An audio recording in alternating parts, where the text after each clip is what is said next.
Alona's point of view. Malungkot kong tinitingnan ng sasakyan habang nakikipag-usap ang asawa kong si Frederick sa bumili nito. Hindi pa taon mula nang mabili niyang sasakyan ngunit nabenta na agad. Maraming salamat, sir! Tuwang-tuwang sabi ni Frederick at nang makuha na nitong susi at may andar, umalis na sila dala ang kotse. Paldo na naman! Nang tingnan ako ni Frederick, natigilan siya. Hindi ka ba masaya, Alona? Ano na naman kayang ibebenta mo sa susunod? Ano bang pake mo, ha? Ako naman ang bumili. Nauna na siyang pumasok sa loob ng bahay. Sinundan ko siya. Pero nauubos na tayo, Frederick. At dahil lang sa sugal na yan, ubos na tayo. Hindi mo ba alam na pinagchichismisan na tayo ng mga tao? Ano bang pakialam mo sa ibang tao, Alona? Asawa lang kita pero hindi ibig sabihin pakikialaman mong gagawin ko. Para akong sinaksak ng paulit-ulit sa sinabi niya. Nangilid ang luha sa aking mga mata at napatangu-tango. Asawa lang ako. Hayop na yan. Mula nang malulung siya sa sugal na yan, nagkandaletse-letse ng buhay namin. Pinakasalan ko siya dahil nangako siya sa akin na bibigyan niya ako ng magandang buhay. Pero sa una lang pala siya magaling. Tamlay akong bumalik sa kwarto namin. Naluha na lang ako nang makitang halos wala nang gamit ang kwarto namin. Wala nang kama. Binenta na rin niya sa kakilala. Pati mga alahas kong ibinigay niya sa akin, kinuha niya at ibinenta. Iwan mo na lang kasi yung si Frederick. Kaysa naman magdusa ka dyan, friend. Napainom na lang ako sa aking kape habang kausap ang kaibigan ko sa phone. Nakatayo lang ako habang nakatingin sa labas. Mag-isa na lang ako sa bahay ngayon kasi si Frederick nagtungo na naman sa kasino matapos maibenta ang sasakyan. Hindi yun ganun kadali, Angelica. Madali lang yun, lalo na't wala namang kayong anak. Gawin mo na hanggat hindi ka pa makakasali sa kanyang paglubog. Smiyo ka naman oh. Kinagat kong ibabang labi ko. Bilang na lamang ang aming kagamitan sa bahay. Noong unang taon namin bilang mag-asawa, may kasambahay pa nga kami pero ngayon wala na. Talagang nawala na ng direksyon sa buhay si Frederick. Hindi ko alam kung bakit. Noong magjowa pa lang kami, napakatayog ng kanyang pangarap. Seaman siya at grabe kung makapag-ipon. Kaya nga nakabili siya ng bahay at lupa, pati na rin sasakyan. Napaka-ingrande rin ang kasal namin. Tapos, bigla na lang ganito after 3 years of marriage. Ang dating prinsesa ng asawa niya ay naghahanap na rin ng trabaho. Kinabukasan ay umalis ako sa bahay para mag-send ng application sa iba't ibang establishments na pwede kong mapasukan. Since housewife ako mula nang ikasal ako kay Frederick, wala akong experience. Pasensya na, mas kailangan namin ng experience eh. Pero matututo naman po ako. Pasensya na talaga, miss. Nanlulumo ako sa narinig at bigong umalis. Alam ko na mahirap maghanap ng trabaho sa Pilipinas. Yun ang katotohanan, kaya't ayokong magtrabaho sana. Pero ngayon kailangan na talaga dahil sa nangyari sa asawa ko. Naisipan ko munang kumain sa karinderya. Ito na lang kasi ang kaya ng pera ko ngayon. Kung kakain pa ako sa mamahalin, baka hindi na ako makauwi. Good noon, sir. Hindi agad ako naasikaso ng tindera dahil may bagong dumating na kasunod ko. Nang silipin ko sila, mga lalaki ito na may magagarang suot. Kumunot ang noo ko rito. Mukha silang may mga kaya pero dito sila kakain? Miss, unahin ko muna sila. Regular customer kasi namin si sir. Ani ng tindera na may pagkagatlabi pa. Napatingin naman ako sa customer nila. 3 silang lalaki at ang isa ron sa akin nakatingin. Hindi ko maiwasan ng mainis. Bakit silang uunahin akong nauna rito? Gutom na ako, miss. At saka akong nauna rito Bakit uunahin ang regular customer sa unang dumating? Nakita kong nataranta siya. Unahin mo na siya, miss. Ani ng lalaking nakatingin sa akin. Siya naman ang nauna. Pero nainis na talaga ako. Hindi ko gusto ang ganitong trato sa akin. Tumayo na ako. Wag na, sa iba na lang ako kakain. Hindi ko na hinayaang pang magsalita ang tenderang yun at umalis na talaga. Pinagmumura ko na sa isipan ko ang lalaking yun na mukhang ginamit ang pagmumukha para lang palaging maging priority. Gets ko naman na gwapo siya. Kasi to be honest, gwapo talaga siya. Pero hindi makatarungan yun Ang ending, Hindi ako nakakain ng pananghalian. Umuwi na lang ako sa bahay para dun kumain. Kaso pag uwi ko naman, wala na ring bigas. Nagiinit na tuloy ang luha sa aking mga mata. Kailan pa kami naging ganito kapobre? Kulang na lang ibenta itong bahay na ito. Kung gagawin niya to, ayoko na talaga. Nagtitiis lang naman ako kasi ayaw ng mama ni Frederick na maghiwalay kami. Pero kung ganito palagi, ayoko na. Kumakalam ang sikmura ko pero tiniis ko. Alona! Lumingon ako sa tumawag at nakita ko si Frederick na bagong dating. Seryoso ang kanyang muka. Mukhang natalo na naman sa sugal ang lalaking to. Bakit? Inabot niya sa akin ng isang envelope. Tinanggap ko ito habang nasa kanya pa rin ang tingin. Ano to? Natalo ako sa sugal. Ubus ng pera na ibinenta ko sa kotse ko. Umawang ang labi ko. Ano bang nangyayari sa iyo, Frederick? Wag mo akong pakialaman. Buksan mo yung envelope na yan. Bakit hindi ako pwedeng makialam asawa mo ko? Asawa lang kita. Para akong dinurog sa narinig. Asawa lang niya ako. Hindi asawa niya. Parang hindi ako big deal sa kanya. Parang naging bagay na lamang ako. Nasaan ang pangako niya sa akin dati? Lang? So hindi mo ako mahal? Hindi siya nagsalita. Nanginig ang katawan ko sa sariling tanong ko. Ano yung pangako natin sa simbahan ha? Wala lang yun? Hindi kita maintindihan Bigla ka na lang naging ganyan. May nagawa ba ako para mangyari to sa'yo? Ano ba kasalanan ko sa'yo? Anong pagkukulang ko para maranasan ko to sa piling mo? Wala kang pagkukulang, Alona. Buksan mo yung envelope na yan. Masasagot yung tanong mo. Mahina akong napasinghap at mabilis na binuksan ang laman ng envelope. Nang makita ko ito, nag-iwas ng tingin si Frederick. Annulment? Pirmahan mo. Tumulo ang luha sa aking mga mata. Ganun na lang? Ganun na lang yun? Talo ako sa sugal, Alona. Gusto ng kalabang ko, ibenta kita sa kanya. Namilog ang aking mga mata. Ha? Bayad ka na. Binenta kita ng 10 milyon, Alona. Parang gumuho ang aking mundo. Ano ba to? Binenta mo ko? Hindi niya ako sinagot. Anong karapatan mong gawin to sa akin? Sigaw ko't hinampos ko sa kanyang envelope.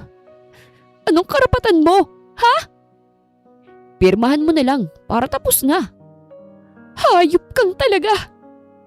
Nag-walkout siya imbis na kausapin ako. Napaluhod na lamang ako sa sobrang panghihina. Halos mabasa na ang papel sa mga luha ko. Napahagulgol na lamang ako. Pumasok ako sa kwarto at tumingin sa kawalan. Hawak-hawak ko pa rin ang annulment paper. Hindi ko alam kung pipirmahan ko ba ito o hindi. Ngunit hindi ako papayag na ibebenta ako. 10 milyon? Yun lang ba talaga ang halaga ko?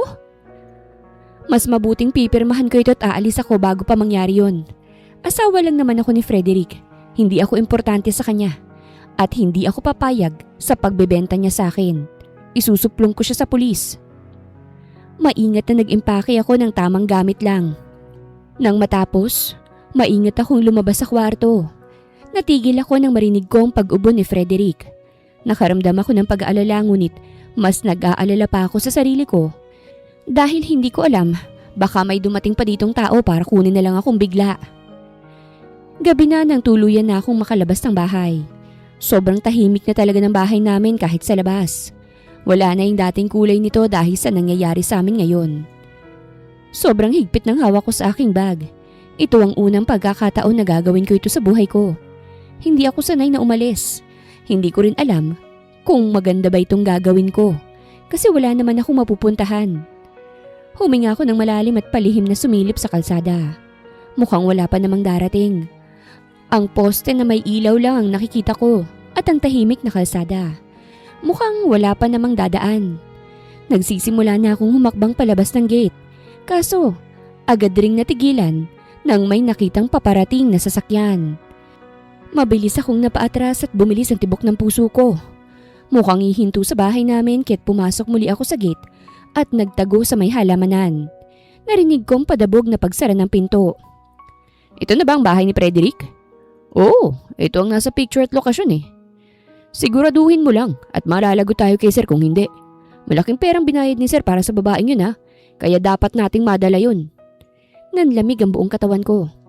Wala akong ibang nararamdaman ngayon bukod sa galit at takot.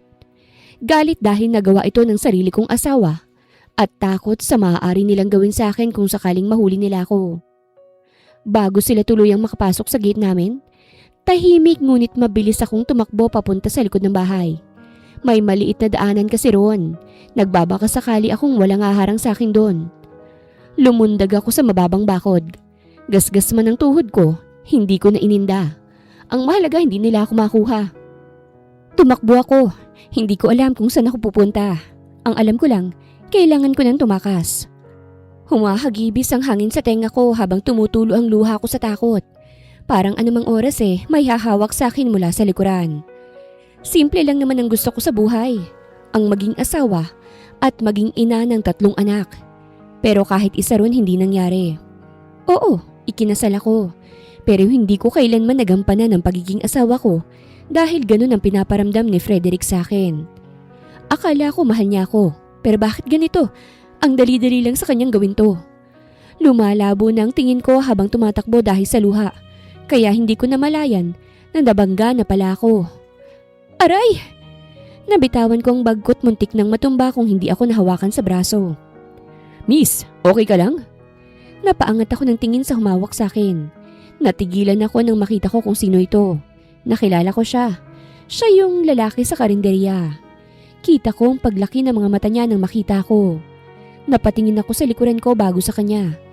Napansin ko na nasa tabi niya ang isang kotse kaya't hinawakan ko siya sa kamay. Nagulat siya sa ginawa ko. Tulungan mo ko please. May mga lalaking humahabol sa akin Please tulungan mo ko. Kukunin nila ako. Mangiyak-ngiyak kong sabi.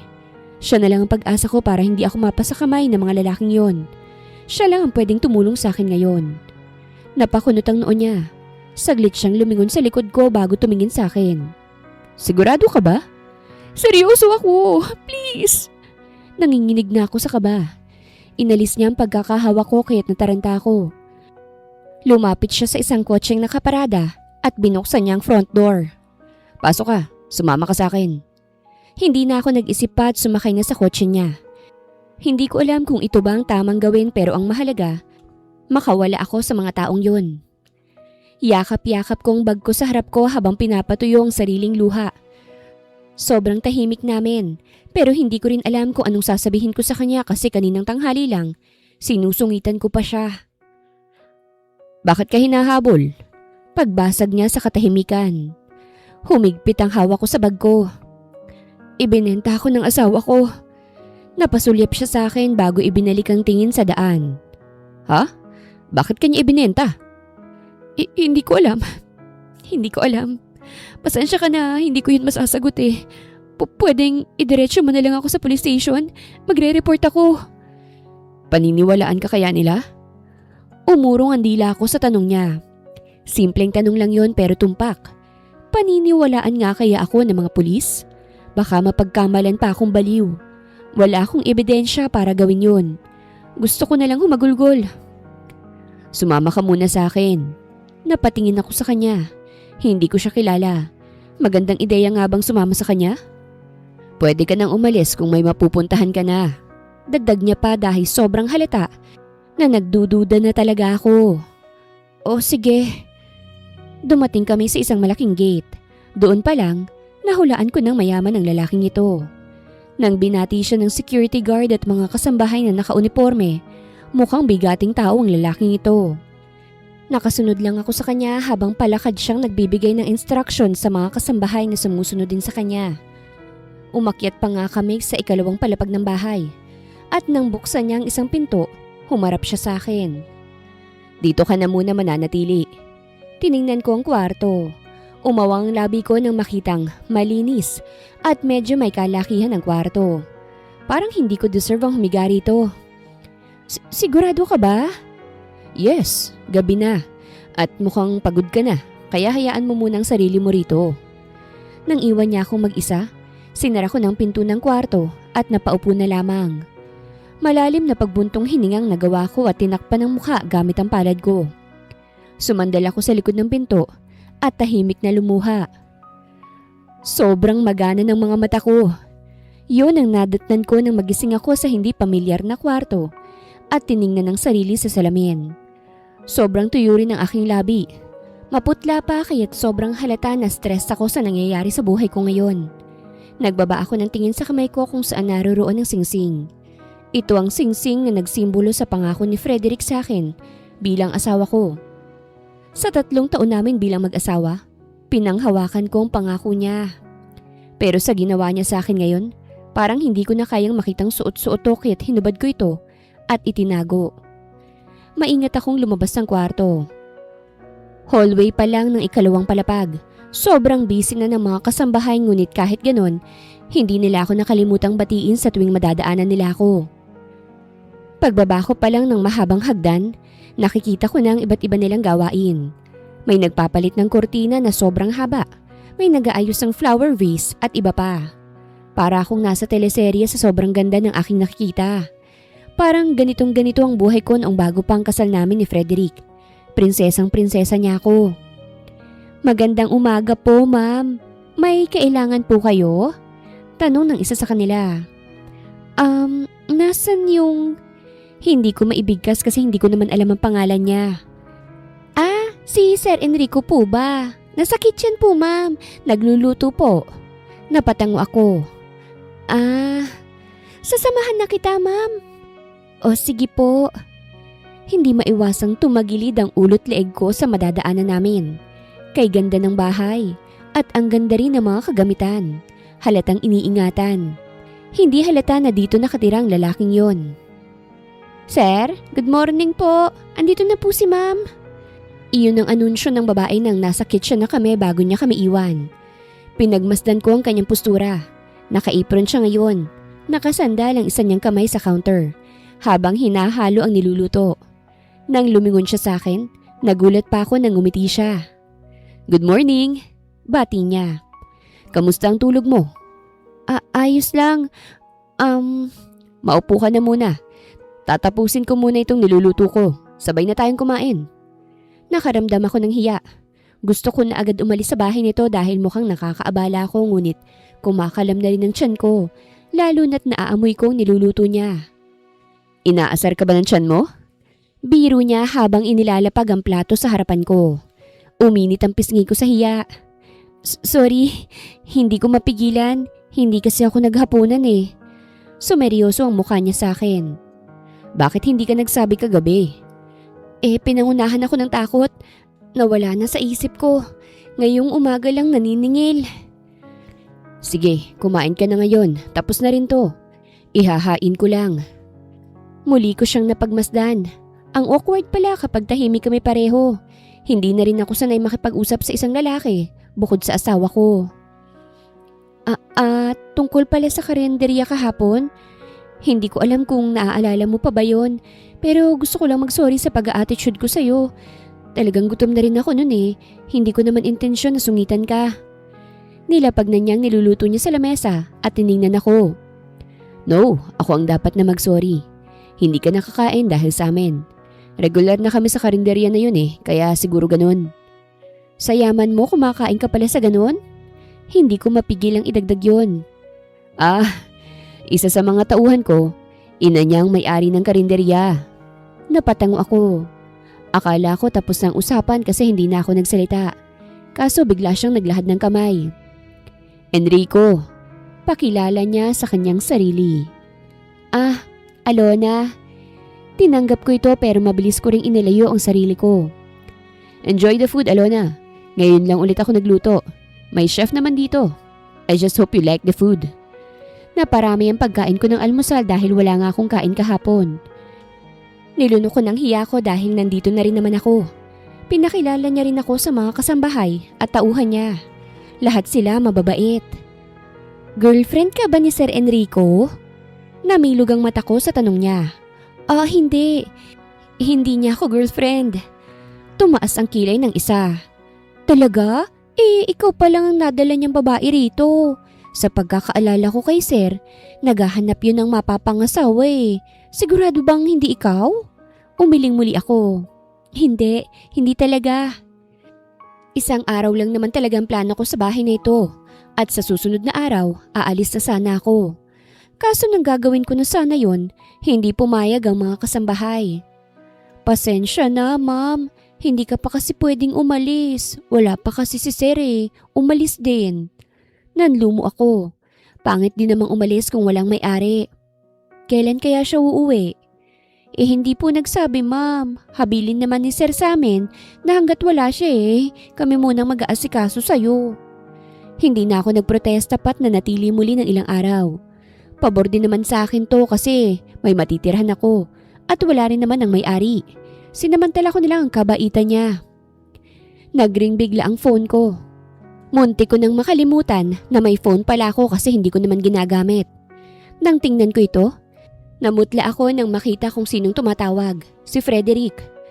Nagdadalawang isip ako kung sasagutin ko ba ang kanyang tawag ngunit nang nag-message siya, mas lalo akong natakot. Sagutin mo ang tawag ko. Yun ang kanyang mensahe. Huminga ako ng malalim bago sinagot ang kanyang tawag. Hello? Nasaan ka? Alona.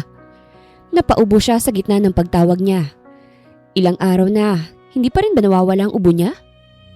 Bakit mo tinatanong? Hinahanap ba ako ng mga pinagbebentahan mo? Umuwi ka rito. Ipapapulis kita sa ginawa mo, Frederick. Hindi na to makatarungan. Tao ka pa ba? Hindi mo naiintindihan.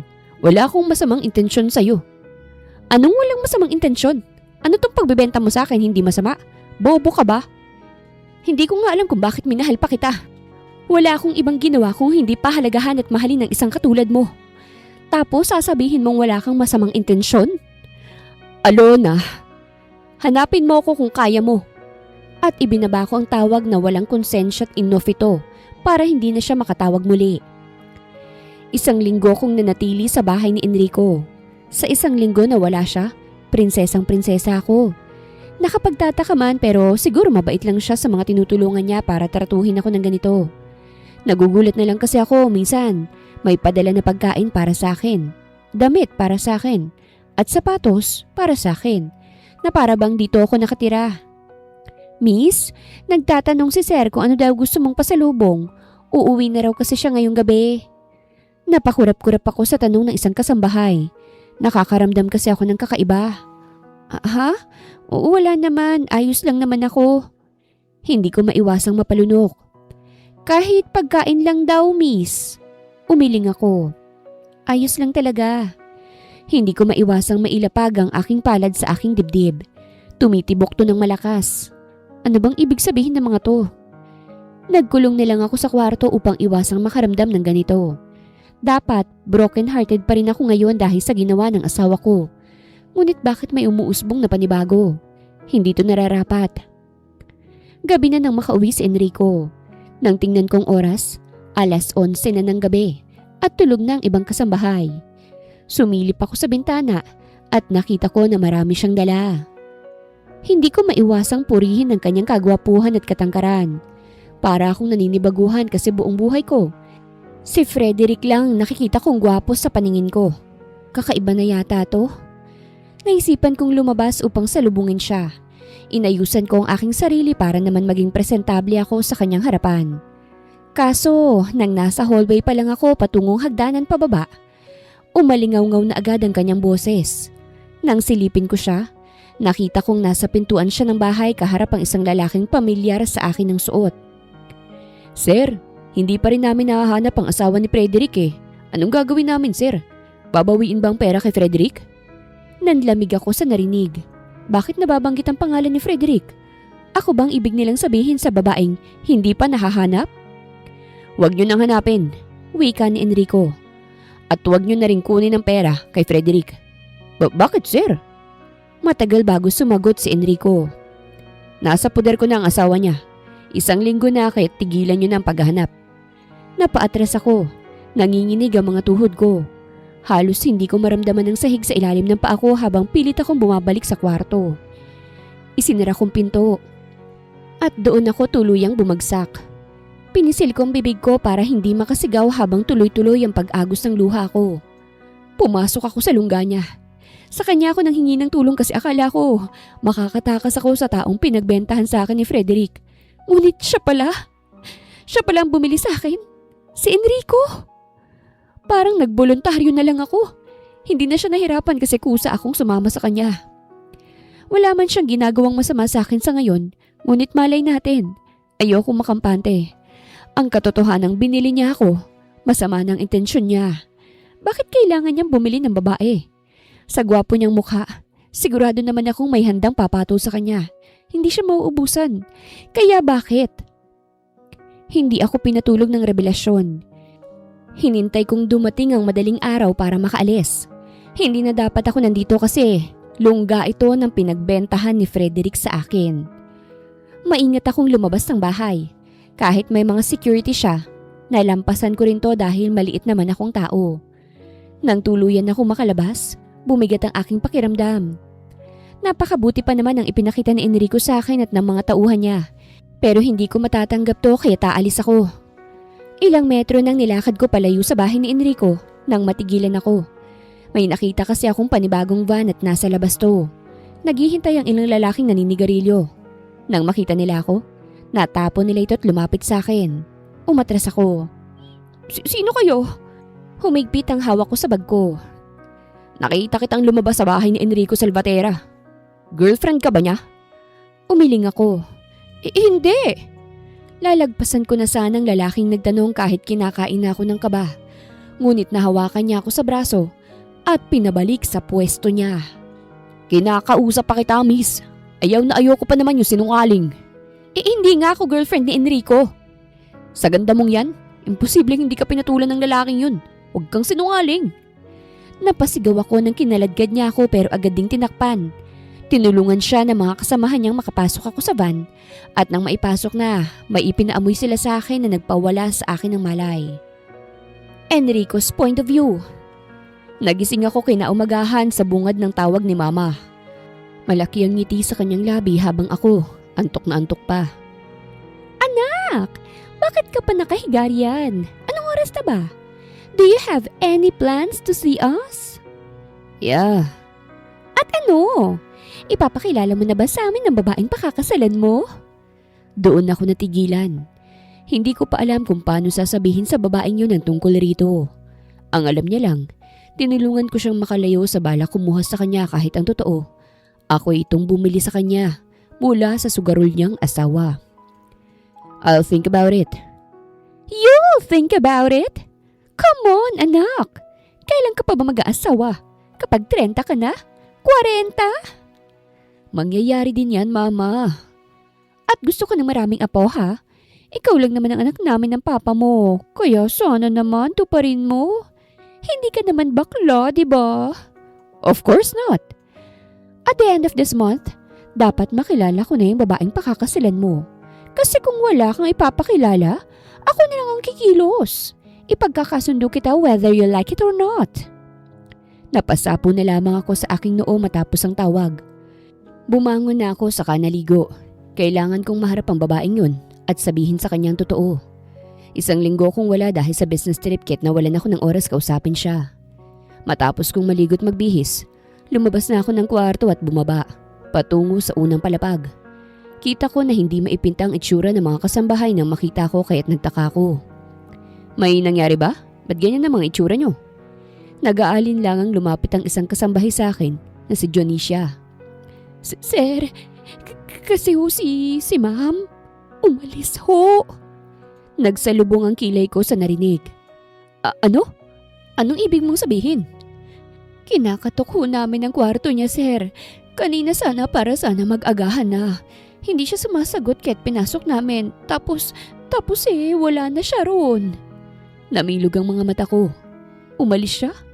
Nalaman niya na bang totoo? Tiningnan ho namin ang CCTV, sir eh.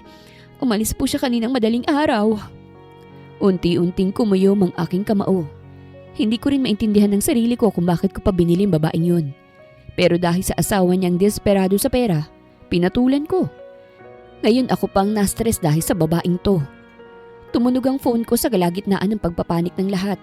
Hindi pamilyar ang numero pero sinagot ko pa rin. Hello? Enrico? Bumungad ang isang malalim na boses. Mabutit sumagot ka kagad. Sino to?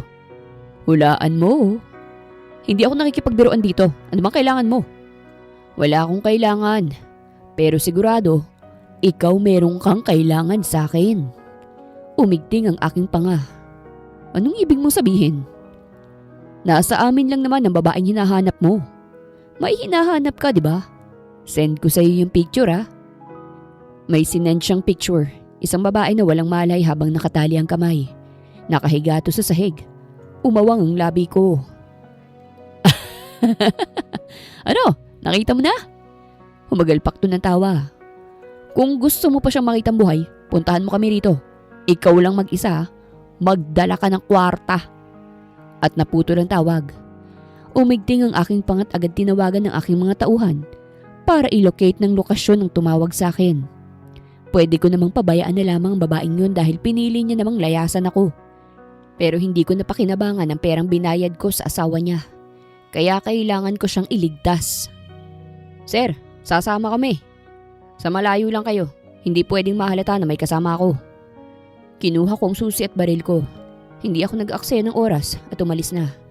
Hindi ko na dapat hulaan kung sinong may gawa nito. Alam ko na kung sino at alam ko rin kung bakit. Pagdating ko sa warehouse, bumungad sa akin ang amoy ng langis at kalawang. Madilim, tahimik. Ngunit ramdam ko ang presensya ng mga taong nagtatago sa dilim. At doon ko siya nakita, si Alona. Nakahandusay sa sahig, walang malay. Well. Ilang palakpak ang nagpaalis ng tingin ko kay Alona. Isang lalaking matabang lumabas mula sa dilim at malaki ang ngisi sa kanyang labi. Sumunod naman ang iba pa niyang kasamahan. Nagpunta ka nga. Confirmed na girlfriend mo nga ito. Kawawa naman. Harap-harapang tinatanggi sa amin na hindi raw. Ayoko pa naman ng sinungaling. Nagbaba ako ng tingin sa paa niya. Mukhang sementado ng nagulpi ko ah. Hindi ka pa rin yata natuto. Hayop ka. Hanggat hindi ako nakakabawi sa'yo, hindi ako titigil.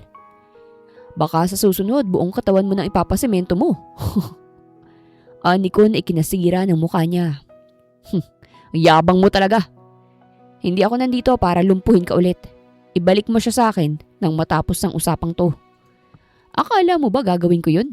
Hindi ka na makakaalis sa lugar nito nang hindi nalulumpo. Boys?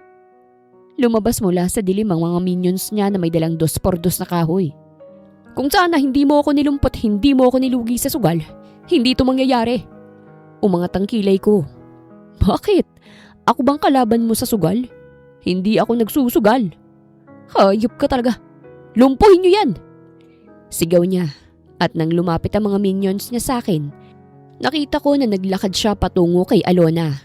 Bago niya pa magawa yun, ibinato ko sa kanya ang isa kong baril at natamaan siya sa ulo.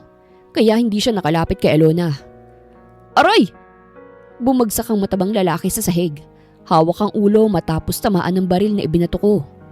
Ngunit bago pa tuluyang manahimik ang paligid, sabay-sabay nang umatake ang mga tauhan niya. Umilag ako sa unang hampas. Dumaan ng 2x2 ilang pulgada mula sa mukha ko. Hinablot ko ang braso ng lalaki at buong bigat kong inilapat ang siko ko sa kasukasuan niya. Napahiyaw siya't bumagsak. Sinipa akong dibdib niya para masigurong hindi nababangon. May tumama sa likod ko. Isang malakas na hampas na nagpausog sa akin pasulong. Nanikip ang pangako sa sakit ngunit hindi ako tumigil. Inikot ko ang katawan ko't nauntog ang ulo na umatake sa pader. Nalaglag ang 2x2 sa kamay niya kasabay ng pagbagsak ng katawan niya. Nakalapit na ako kay Alona. Hingal na hingal ako sa dami ng umaatake sa akin. Tiningnan ko siya.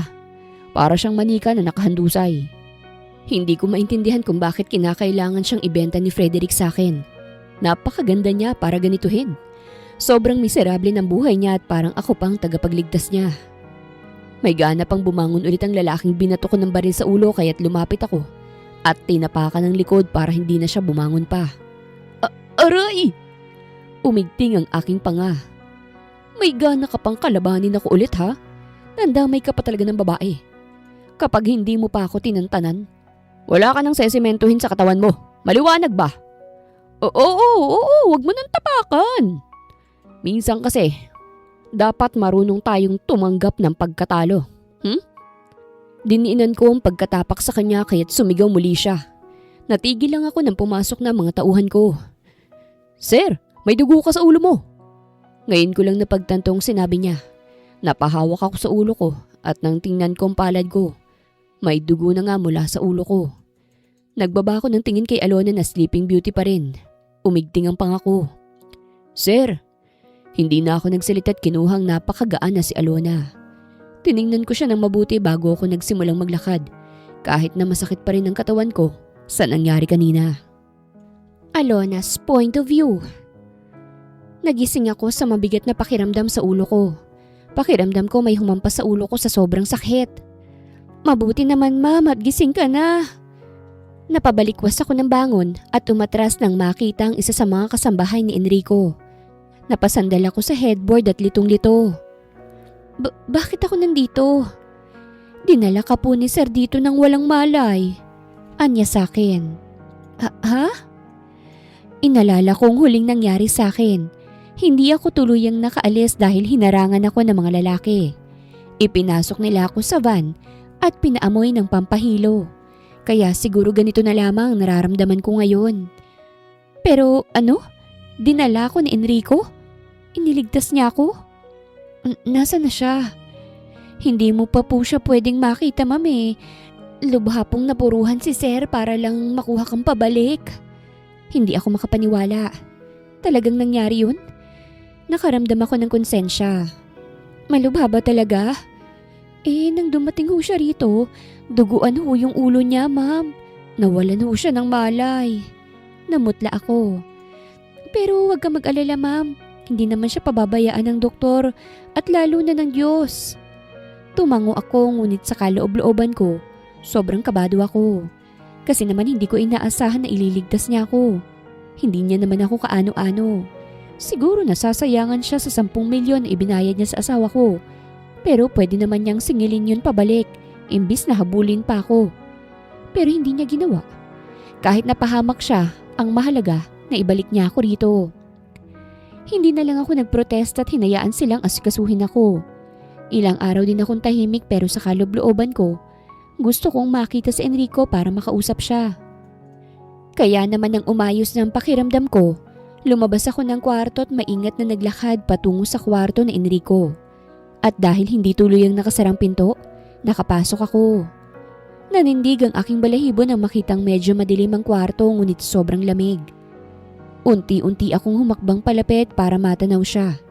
At mas lalo lamang akong kinain ng aking konsensya nang makitang may benda sa kanyang ulo at may sugat sa braso.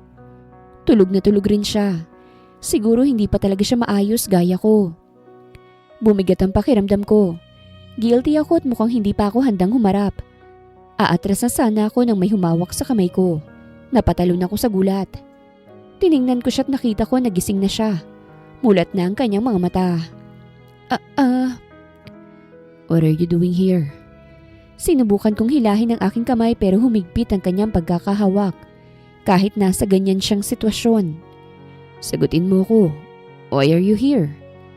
Hindi ko maibukang bibig para sagutin siya kahit nagpatuloy siya. Nag-aalala ka ba para sa akin? May halong pang-aasar sa tanong niya. Hindi. Hindi? I mean, hindi mo naman dapat ginawa yun. Sana naman pinabayaan mo na lang ako, pwede naman eh. Nabitawan niya ako. Medyo lumuwag ang paghinga ko sa pagbitaw niya. And why would you say that? Bakit mo ba ako binili? Wala ka bang babae para bumili na lang? At may asawa ko. Anong saysay ng pagbili mo sa akin? Mahilig ka ba sa second hand para bilhin ng isang katulad ko sa ganung halaga? Ang daming babae dyan oh. Hindi mo kailangang bumili. Gwapo ka naman. Hindi ka ba confident sa sarili mong mukha? Sa dami ng sinabi ko, mukhang ang panghuli lang yata ang kanyang narinig kasi ngumisi siya. Nagagwapuhan ka ba sa akin? Hindi yun ang punto ko. Ibalik mo na lang ako sa asawa ko. Sumeryoso ang kanyang mukha. Bakit ka babalik sa taong handa kang ibenta para sa sarili niya? Hindi kita binili kasi gusto kita. Binili kita dahil nagmamakaawa ang asawa mong natalo sa sugal. Naawa ako sa kanya kaya binili kita. Sumikip ang dibdib ko. Niligtas kita kasi mapapakinabangan pa kita. Anong mapapakinabangan mo sa akin? Magiging maid mo? Ang dami-dami mo ng maid ah. Pakakasalan mo ko. Magiging asawa kita. Namilog ang mga mata ko. Baliw ka ba? Kasal nga ako. Binigyan ka niya ng annulment paper, di ba? Pero kahit ganoon, hindi yun madali para maaprubahan ang annulment paper. Isa pa ayoko. Hindi ko dudungisan ang pagkatao ko sa pamamagitan ng pagpapakasal sa taong hindi ko naman mahal. Mukhang hindi na niya nagugustuhan ang tabil ng dila ko. Kung ganon, babayaran mo ba ako ng 10 milyon? Saan naman ako kukuha ng 10 milyon? 2 lang naman ang pagpipilian mo para makalaya ka sa akin. Una, babayaran mo ako ng 10 milyon. Pangalawa, magpakasal ka sa akin at bibigyan mo ko ng anak. Kapag nabigyan mo ko, pwede ka nang makaalis ng walang binabayaran. Hindi makapaniwala ko siyang tiningnan. Tao ka pa ba? I'm giving you the option. Kung ayaw mo naman, pwede ka namang manatili habang buhay kasama ko. Magpakasal tayo. Hindi yun mangyayari kasi kasal pa ako kay Frederick. Paano kung sabihin ko sa'yo na hindi kayo kasal? Tigilan mo na yan. Binenta ka niya sa akin kasi hindi kayo kasal. Kung tama ako, magpakasal ka sa akin. Kung mali ako, bibitawan agad kita. Hindi na kita hahabulin pa. Kinabahan ako bigla sa sinabi niya. Kasi parang sigurado talaga siya. 3 taon kaming kasal ni Frederick. Papaanong hindi kami kasal? Role-playing lang bang nangyari sa simbahan 3 taon nang nakakalipas? I'll let you live today and confirm it yourself. If you think I'm lying, huwag ka nang bumalik. But if I'm not, wala kang magagawa kung hindi ang pakasalan ako. O sige, titingnan ko. At hindi ka pwedeng tumakas ha. Mahahanap pa rin kita. Alam mo yan? Umalis ako sa bahay ni Enrico para kumpirmahin ang sinabi niya. Hindi ko maiwasang kabahan ng gusto dahil sigurado talaga siya sa sinasabi niya. Handa niya akong bitawan. Kaya't nagtungo ako sa isang institusyon para kumpirmahin to. Nanginginig ang kamay ko habang inaayos ang hawak kong bag. Malamig ang loob.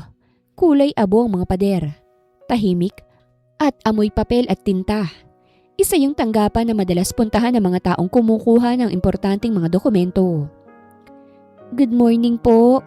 Mahina akong bate. Magtatanong lang po sana ako tungkol sa marriage record. Tumingin sa akin ang babaeng nasa likod ng salamin. Pangalan po? Alona Rian Zamora at Frederick Zamora. Petsa ng kasal?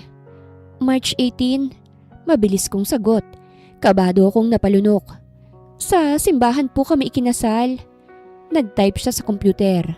Ang bawat tunog ng keyboard ay parang kumakatok sa dibdib ko. Sandali lang po. Sabi niya't muling nag-type. Pakisiguro pong spelling ng pangalan ng asawa niyo.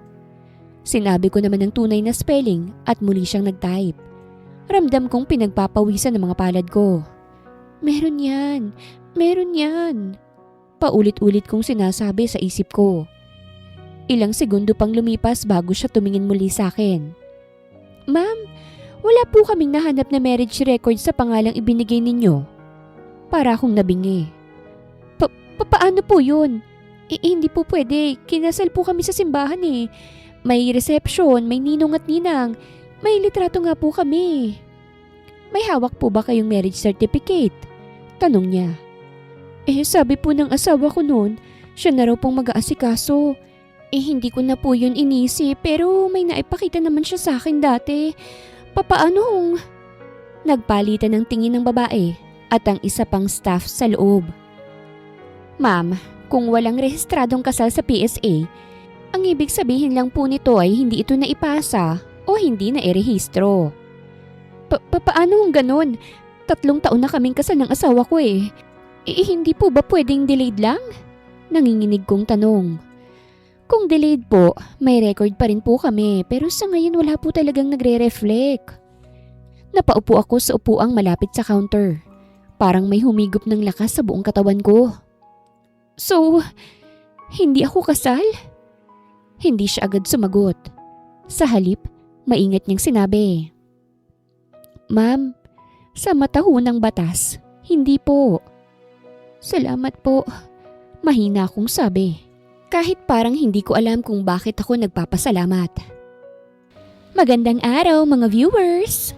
Ang kwentong ito ay hatid ng Love Series TV. Salamat sa pakikinig! Paglabas ko ng gusali, tumulo na lang ang luha ko nang hindi ko napigilan. Sa 3 taon namin ni Frederick, kahit pangit ang naging ending namin, may panahon naman na naging masaya ako sa piling niya. Kaya ang masampal ng katotohanan, para akong tinraidor. Para akong nagago sa piling niya. Hindi muna ako bumalik sa poder ni Enrico. Dumiretso ko kay Frederick. Mabilis ang aking naging kilos. Diretso ang aking pagpasok sa bahay na wala ng gamit. Nadatnan ko agad si Frederick sa sala. "Frederick!" Mariin kong tawag. Nagulat siya na makita ko. Saglit lang yon pagkatapos ay kumunot ang noo niya. "Anong ginagawa mo rito?" Malamig niyang tanong. Mabilis akong lumapit sa kanya at sinampal siya. Hindi siya nakagalaw sa ginawa ko at nanlabo ang paningin ko. "Walang hiya ka?" Biglang sumulpot ang ina ni Frederick para sampalin ako. Galit na galit siya habang tinuturo ako. "Iniwan mo ang anak ko! Sa oras na naghihirap siya, bigla ka nalang tumakas!" Napahawak ako sa pisngi ko. Mas masakit ang sinabi niya kesa sa sampal niya. "Iniwan? Talaga ho ba? Kung hindi ka umalis, wag niyo ho akong sigawan." Napasigaw na rin ako. "Kung alam niyo lang ang ginawa ng anak niyo sa akin." Tumayo si Frederick.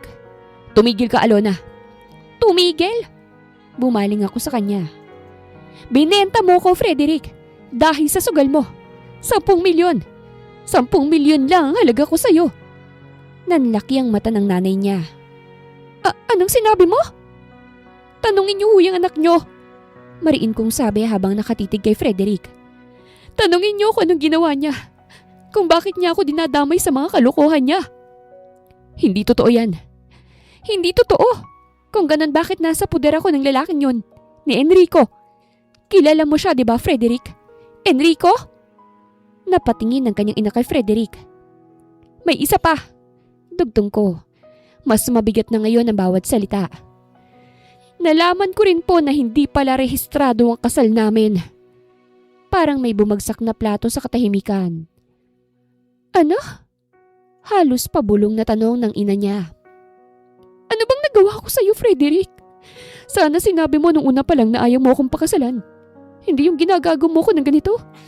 Kaya palang dali mo akong bitawan. May papirma-pirma ka pa sa akin ng annulment? Wala namang saysay kasi hindi naman tayo kasal." Hindi pa rin nagsasalita si Frederick kahit ang ina niya litong-lito na. "Bakit, Frederick? Minahal naman kita. Bakit sa ginawa mo parang feeling ko hindi mo ako mahal? Napakitang tao lang ang lahat. Bakit? Ba't mo ginawa yun?" Sa wakas, tiningnan niya na rin ako sa mata. "Para madali lang kitang hiwalayan. Kung magkaproblema man, madali lang sa aking maibasura ka." Napatulala ang ina niya. "Frederick, anak!" "Hindi pa kasi ako sigurado noon." Dugtong niya. "Hindi pa ako sigurado sa'yo, Alona. Pero pinakasalan kita kasi gusto ko pa ring subukan." Para akong binuhusan ng asido. 3 taon. 3 taon mo akong tinatawag na asawa pero hindi mo pala akong minahal ng sapat." Naupo ang ina niya. Nanginginig ang mga kamay. Diyos ko. "Ngayong alam mo na, wala nang saysay para bumalik ka rito. Magalit ka sa akin pero tapos na talaga tayo. Bumalik at magpakasal ka na sa lalaking pinagbentahan ko sa'yo. At huwag ka nang babalik pa rito." "Talagang magpapakasal ako," mariin kong sabi. "At sisiguraduhin kong magsisisi ka sa ginawa mo sa akin." Tumalikod na ako matapos kong sabihin yun at umalis sa may bigat sa aking puso. Ayoko na ng ganitong buhay.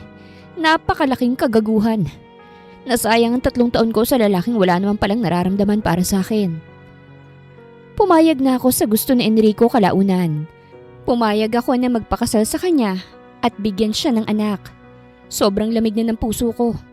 Parang darating na sa punto na magiging bato na ito dahil sa aking naranasang kahayupan. Pero magaling akong umarte. Kahit sobrang bigat ng pakiramdam ko, nagawa kong ngumiti sa harap ng magulang ni Enrico nang ipakilala niya ako. "Ang ganda-ganda mo, iha. Bakit ngayon ka lang?" Nakagat kong ibabang labi ko dahil sa compliment niya sa akin. Salamat po. Akala ko nga talaga tatandang mag-isa na tong anak ko. Mabutit dumating ka sa buhay niya. Excited na kami sa kasal niyo, iha. Excited na nga rin po kami. Hindi ko na naisip ang ginawa ni Frederick sa akin nang mabisi ako sa paghahanda sa kasal.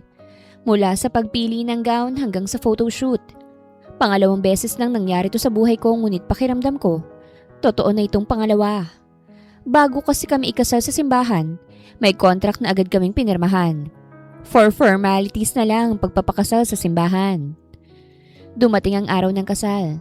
Nakasuot ako ng puting gown na mas maganda, mas mahal at mas engrande kaysa sa una kong kasal. Ngunit habang naglalakad ako sa gitna ng simbahan, ramdam ko ang bigat ng aking puso. Nandirito pa rin ang takot na baka hindi na naman to totoo. Pero ang pinagkaiba, wala akong nararamdaman para sa taong naghihintay sa akin sa altar. Sobrang ganda ng musika, para akong hinaharana sa bawat hakbang. Nang tumingin ako kay Enrico, nasa akin lang ang kanyang paningin. Parang kung kukurap siya, mawawala ako sa kanyang paningin. Huwag kang mag-alala, hindi magiging katulad ng una mo ang ngayon. Pangako yan. Seryoso niyang sabi bago kami humarap sa pare upang simulan na ang seremonya. Pagkatapos ng kasal, tinapos lang namin ang reception at dumiretso na sa bahay. Walang tao pagdating namin kahit napabugan na lamang ako ng hangin. Enrico! Ano bang... Ay! Mahina akong napatili nang bigla niya akong binuhat na parang bagong kasal. Gulat na gulat ako habang tinitingnan ko siya. Alam kong pagod ka, mabigat pa naman yung gown mo. Anyat nagsimula na siyang maglakad paakyat sa ikalawang palapag ng bahay niya. Nasa kanya lamang ang aking tingin habang naglalakad siya. Parang mas lalo kong na-appreciate ang kanyang kagwapuhang taglay. Hindi pa siya masamang tao kahit binili niya lang ako. Nang nakarating kami sa kwarto ko, ibinaba niya ako sa kama ko ngunit hindi ko siya binitawan. O bakit? May problema ba? Takang tanong niya. Hindi ako sumagot at agad inatake ang kanyang labi. Hindi agad siya nakatuto sa ginawa ko. Saka lang nang humiwalay kami. Hindi ako namimilit, Alona. Saka na lang kapag handa ka na. Gusto mo ng anak, di ba? Ibibigay ko sa'yo. Umigting ang panga niya. Gustong gusto mo na talagang makalaya? Hindi ako sumagot. Gusto mo na ba talaga? Bulong niya sa tenga ko at napapikit ako nang ibinaba niya ang zipper ng wedding gown at hiniga sa kama. Akala ko magiging miserable ang buhay ko kapag kinasal ako sa taong bumili sa akin. Ngunit sa unang linggo na kasal kami, hindi naman ganun ang kanyang pinaramdam sa akin. Umasta talaga siya bilang asawa ko. Pati ang pamilya niya nababalik na sana ng ibang bansa. Hindi muna umuwi para lang makasama at mas makilala pa ako. Sa totoo lang, kiniliti ang puso ko sa kanilang ginawa. Parang sa buhay kong ito, may naka-appreciate muli ng pagkatao ko. Napaka-genuine nila. At excited pa sila sa magiging anak namin ni Enrico kahit hindi pa naman nangyayari. Iha, sana naman wag lang isa o dalawa ha. Damihan nyo naman ang lahi natin para lumaking pamilya natin. May tiwala ako sa iyo, Iha. Ani tita sa akin na ngayon ay nakahawak na sa aking kamay. At doon ako nalungkot kasi may kasunduan kami ni Enrico na pagkatapos kong manganak, matatapos na ang lahat. Pero tumango pa rin ako. Sige po, susubukan po namin. Sa nagdaang araw at mga linggo, ramdam ko ang unti-unting pagbabago ng aking nararamdaman. Sa pagtrato pa lang sa akin ni Enrico, naka-move on na ako kay Frederick. Ngunit sa puntong ito, natatakot ako na muling sumugal. Kaya balak ko sanang itago na lang nararamdaman ko sa kanya. Pero wala pa rin talagang sekretong hindi maibubunyag. Isang gabi, hindi na nakayanan ang aking damdamin. Nang sorpresahan niya ako ng bulaklak at regalo, napaamin niya na ako. In love na ako sa'yo. Buong tapang na pag-amin ko. 2 buwan nang nakalipas mula nang ikinasal kami. Wala pa kaming bunga pero may namumuo namang pag-ibig sa parte ko na hindi ko na talaga kayang itago. Parang hinanda ko na lang ang sarili kong masaktan. Ngumiti siya. In love din ako sa'yo, Alona. Namilog ang aking mga mata sa kanyang isiniwalat. Ha? Hindi pa ba halata? O masyado mong iniisip si Frederick? Umiling ako. Hindi ko na siya iniisip, Enrico. Wala na siya sa sistema ko. Sa totoo lang, masaya ako sa unang 2 buwan natin bilang mag-asawa. Ganun rin kami ni Frederick dati kaya... Wag mo akong itulad sa kanya. Pagputol niya sa akin kasi ramdam niya ang takot ko. Magkaiba kami. Hindi ko ipepeke ang kasal para lang makasama ka. Iba ako. Kaya sana huwag kang matakot na mahalin ako, Alona. Nangilid ang luha sa aking mga mata at saka kami nagyakapan. Nasa ika-6 na buwan ng aming kasal nang mabuntis ako. Hindi lang kami ni Enrico ang nagdiwang, pati na rin ang parents niya at ang mga tauhan niya rito sa bahay. Teka lang! Ani ko nang iniikot niya ako sa sobrang saya. Nahihilo na ako. Ibinaba niya ako sa kahinalikan sa labi. Matagal din yon bago siya humiwalay. Ang laki ng ngiti niya sa labi. Magandang balita to, Alona. Masaya ako na sa wakas magkakaroon na tayo ng sariling pamilya. Napangiti ako sa kanyang sinabi. Pangarap ko ito, na magkaroon ng sariling pamilya kasi ulila ako. At ngayon, matutupad na to. Napakabuti ng Panginoon. Iba pala kapag may buhay na unti-unting tumutubo sa loob mo. Nakaka-relate na rin ako sa mga pinagdadaanan ng ibang buntis. May mga araw na masaya ako kahit wala namang espesyal na dahilan. Pero may mga gabing naiiyak ako dahil hindi ko rin maintindihan kung bakit. Sa una akala ko simple lang. Hilo, pagod, konting pagsusuka. Pero habang lumilipas sa mga linggo, doon ko nararanasan ang mga bagay na hindi kayang ipaliwanag. Bigla na lamang ako maghahangad ng kung ano-ano. Enrico, mahina akong tawag isang gabi habang nakahiga ako sa kama. Ano yun? Gusto ko ng sinigang na bayabas. Yung maasim talaga. Tapos may sawsawang bagoong. Ngayon na. Napakurap-kurap siya. Ha? Gusto ko nga nun, Enrico. Tiningnan niyang orasan. Meron pa kayang nagtitinda ngayon? Bukas ko na lang yan bibilhin. Lumabi ako. Pero gusto ko nga ngayon eh. Pero sige, gabi na rin naman. Pasensya ka na sa istorbo. Tumalikod ako sa kanya at patagilid na humiga. Narinig ko ang kanyang pagbuntong hininga at sa isang iglap. Nasa harapan ko na siya. O sige, hahanapin ko yan para sa buntis kong asawa.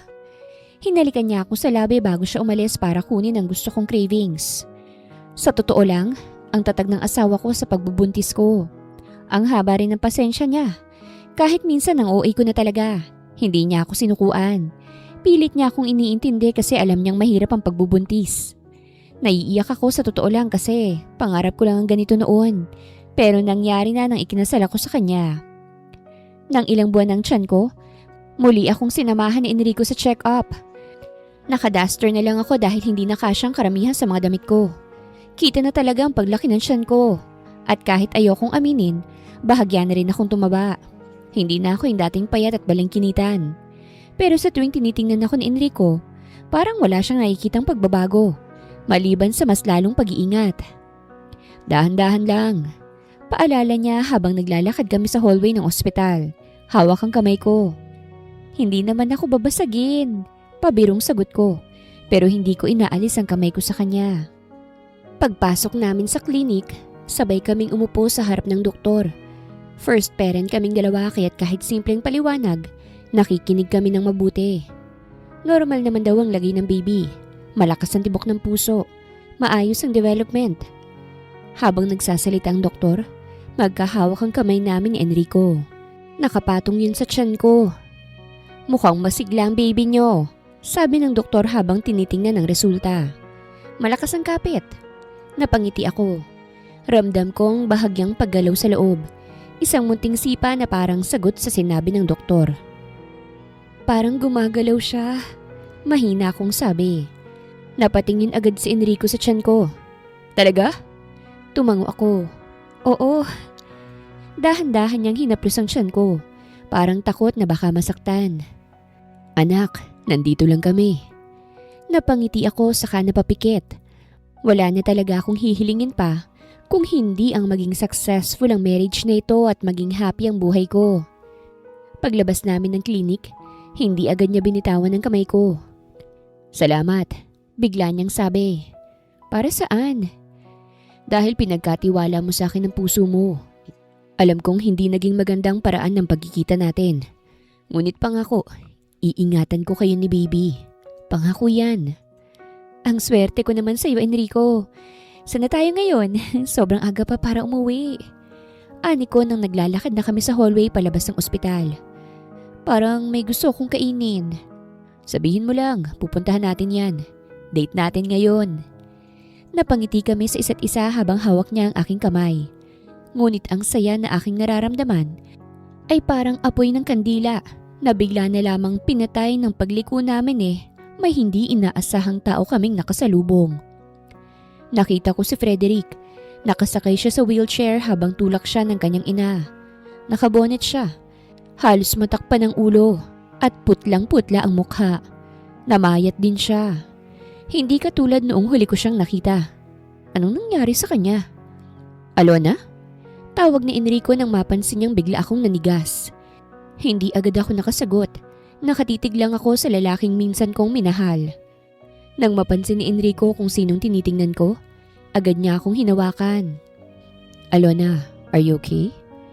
Narinig yata ni Frederick ang pangalan ko kaya't nag-angat siya ng tingin sa akin at natigilan pati na rin ang kanyang ina. Alona, ikaw ba yan? Tanong ni tita. Tumango ako. Pilit na pinatatatag ang sarili. Napatingin siya sa tiyan ko. Buntis ka? Oo, buntis ako. Humawak ako kay Enrico. Si Enrico nga pala, asawa ko. Tumahimik ang paligid sa pagitan namin dahil sa pagpapakilala ko sa asawa ko. Hindi ko inaasahan na dito kami muling magkikita matapos mangyari ang noon. Kamusta ka? Basag ni Frederick sa katahimikan. Masaya ako, Frederick. Agad kong sabi. Ikaw, kamusta ka? Bakit ka na ospital? May karamdaman ka ba? Ito na ang karma ko, Alona. Ani at matamlay akong tiningnan. Ha? Frederick, nag-aalalang sabi ng ina niya. Huwag ka na munang magsalita. I have lung cancer, Alona. Doon natigil sa pag-ikot ang aking mundo. Para akong nabingi sa narinig. Hindi ko na siya mahal pero nagulat ako. Kailan pa? Ilang araw bago tayo ikasal dati. Nalaman ko na may lung cancer ako. Kaya hindi ko ipinarehistro ang kasal natin dahil dito. I'm sorry, Alona. Hindi ako nakapagsalita. Alam ni Enrico, kaya siya pumayag na ibenta kita sa kanya. Kailangan ko ng pera sa gamutan. Kaya ako nagbebenta ng mga gamit. Lahat. Kasi desperado akong mabuhay. Nalulung ako sa sugal, oo, pero tama na. Sumikip ang dibdib ko. Hindi ko na kailangan ng mga paliwanag mo. Alona, magpagaling ka na lang. Naiiyak kong sabi.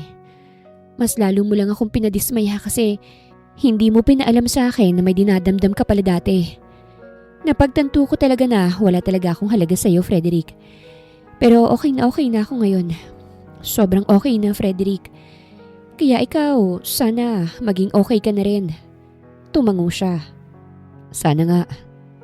Hindi na kami nagtagal doon. Hindi rin natuloy ang date namin dahil sa nangyari. Hinayaan muna ako ni Enrico na magmukmuk muna. Masakit siya sa akin kasi kung alam ko yun, baka nasa tabi niya ako noong mga panahong kailangan niya ako. Pero hindi niya ako kailangan. Sampal yun sa akin. Sa huli, gusto niyang ilaban yon ng mag-isa. Nasaktan ako sa narinig pero hindi ibig sabihin na bumalik na ang feelings ko para sa kanya. May naramdaman lang ako na konting tampo sa asawa ko dahil all this time, alam niya pala to. I'm sorry. Nailihim ko dahil yun ang sabi niya. Nang lumala na ang cancer niya at nung tinalo siya ng representative ko sa casino, nagmakaawa siya sa akin na tanggapin kita. Naibebenta ka niya sa akin kasi hindi na siya magtatagal sa mundong ito. Pinigilan kong sarili kong lumuha. Kung iniisip mo na hindi ka niya mahal, minahal ka niya, Alona. Sadyang ganun ang paraan ng pagmamahal niya sa'yo. Mahal ka niya na handa ka niyang bitawan para lumigaya ka. Napahagulgol na lamang ako at niyakap siya. Si Enrico ang naging superhero ko sa buhay na ito. Niligtas niya ako at tinuruang magmahal muli. Sa nalaman ko, mas lumakas lamang ang pagmamahal ko sa kanya. Siya ang the best choice for me. Hindi naman ako pinigilan ni Enrico na maki-update kay Frederick kasi may tiwala siya sa akin. Sinasamahan niya ako sa tuwing bibisitahin namin si Frederick. Pero saglit lang namin yung ginagawa dahil kailangan ko na rin mag-ingat kasi malapit na rin ang kabuwanan ko at nakahanda na ang lahat para sa amin. Enrico! Hingal kong tawag at napahawak sa aking tiyan. Dumating na ang kabuanan ko at iba na rin ang aking pakiramdam. Tulog na tulog ang asawa ko nang ginising ko siya para dito. Agad din naman siyang bumangon para lang maasikaso ko. Bakit? Sumisikip ang tiyan ko. Kasunod, ang isang kirot na hindi ko pa naranasan noon. Napahawak ako sa kumot. Masakit, parang... Hindi niya na ako pinatapos. Tumayo agad siya at kinuhang bag na matagal nang hinanda sa tabi ng pinto. Okay. Hinga ka lang, nandito ako. Tatawag ako ng... Napapikit na lamang ako kasi mukhang lalabas na ang baby namin. Ang plano namin ay sa ospital ako manganganak at bukas ang alis namin. Pero sa puntong to, mukhang hindi na yata kami makakaabot. Dito na yata ako manganganak. Nabulabog ang lahat ng tao sa bahay dahil sa sinabi ko. Ginising ni Enrico lahat ng kasambahay. Nagsidatingan din ang mga nurses and doctors na nakaprepare na kung sakaling hindi ako makaabot. At dahil hindi na talaga, sa kwarto na lang namin ako pinaanak. Kaya mo to, Alona. Paulit-ulit niyang sabi habang hawak ako sa kamay. Konti na lang, lalabas na siya. Sa loob ng kwarto namin, parang huminto ang aking mundo. Wala akong ginawa kung hindi ang sumigaw na may halong luha. Sige pa, I love you. Kayang-kaya mo ito. Ani Enrico't ininda ang sakit ng halos balian ko na siya para lang makairi ako. Mahirap palang manganak. Parang nasa hukay ng isang paa sa sobrang hirap. Pero ang lahat ng pagod at tuha ay naging worth it. Nang tuluyan ng lumabas ang baby namin at narinig ko ang kanyang unang iyak. Pinunasan Enrico ang aking mukha at hinalikan ako sa noo. I love you. Yun ang huli kong narinig bago ako nawala ng malay dahil sa matinding pagod. Nahawakan ko sa unang pagkakataon ang baby boy ko at kutis lang yata ang namana sa akin dahil kamukhang kamukha talaga ni Enrico. We named him Chauncey. Parang tunog chance with C. Kaya Chauncey, para kasing dahil sa kanya, nagkaroon muli ako ng chance na maging masaya. Dagdag siya sa kasiyahan namin ni Enrico. Malaki pa ang ngiti sa aking labi habang nakatingin sa aming baby. Ngunit bigla na lamang tumunog ang phone ni Enrico at ibinalita sa kanya ang napakalungkot na balita. Pumanaw na si Frederick. Natigilan ako sa kanyang ibinalita. Hindi ako lumuha agad. Para bang pinroseso ko muna ng husto sa akin bago tuluyang pumasok sa sistema ko ang balita. Nakagat ko ang ibabang labi ko. Lumapit si Enrico sa akin para yakapin ako. Naluha ako hindi dahil nandito pang pagmamahal, kung hindi kasi naka-move on na talaga ako. Napaluha ako dahil naging bahagi rin naman siya ng buhay ko at nasaktan ako sa nasayang niyang buhay. Pero siguro, tapos na rin ang paghihirap niya. Hindi na niya kailangang magtiis sa sakit niya. Nagpatuloy ang buhay namin ni Enrico bilang mag-asawa. Tuluyan naming pinutol ang kasunduan namin dahil mahal naman namin ang isa't isa. Nasundan pa nga si Chauncey after 2 years. Pinangalanan namin ang pangalawa naming anak na Chandria. At copy-paste naman ang mukha niya sa akin. Sobra akong nabless sa buhay nito na kahit ang daming nangyari sa akin, hindi pa rin ako naging talunan. At ang tatag din sa totoo lang ng relasyon namin ni Enrico para umabot kami sa ganito. Lumaki ang mga anak namin ni Enrico. Masayahin, matalino, at may mga mata na laging puno ng tanong. Tuwing tinatawag nila kaming mama at papa, parang muling pinapaalala sa akin kung gaano ako ka-blessed. Wala akong sikretong itatago sa aking mga anak, kaya naman ang medyo nagkamalay na sila sa mundong ito, naisipan namin ng asawa kong isamang dalawa sa sementeryo para bisitahin ang matagal nang wala sa mundong to. Frederick Zamora? Basa ni Chauncey sa lapida. Sino to, mama? Naglapag si Enrico ng bulaklak habang ako naman sinasagot ang katanungan ng 10 taon kong panganay. Siya si Frederick, first love ko. Pag-amin ko sa kanya. Eh di magagalit si papa niyan kasi binibisita mo pa rin siya dito. Natawa ko. Ngayon pa lang kami nakabisita ulit. At saka bakit naman magagalit yung papa mo? Eh siya naman yung true love and last love ko. Mas gwapo ka sa kanya, papa? Oo. Ani Enrico't napangisi. Mas gwapo. Napailing na lamang ako sa kanya't nilinis ang lapida ni Frederick. Ito na lang ang magagawa ko sa kanya. Hindi man kami pa kung isinama niya ako sa paglubog niya noon. Baka hindi mangyayari to sa buhay ko. at tatanda na lang akong magdurusa. Kaya kahit papaano, may naibigay pa rin naman siya sa akin. Tara na! Ani ko't humawak na sa kamay ni Chauncey.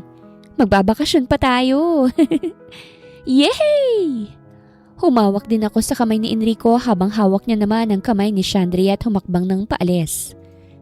Ang sarap talagang mabuhay, lalo na kung nasa tamang panahon at tamang tao ka na. Alam kong araw-araw kaming susubukin, pero sisiguraduhin kong magiging matatag ang pamilya namin. Wakas!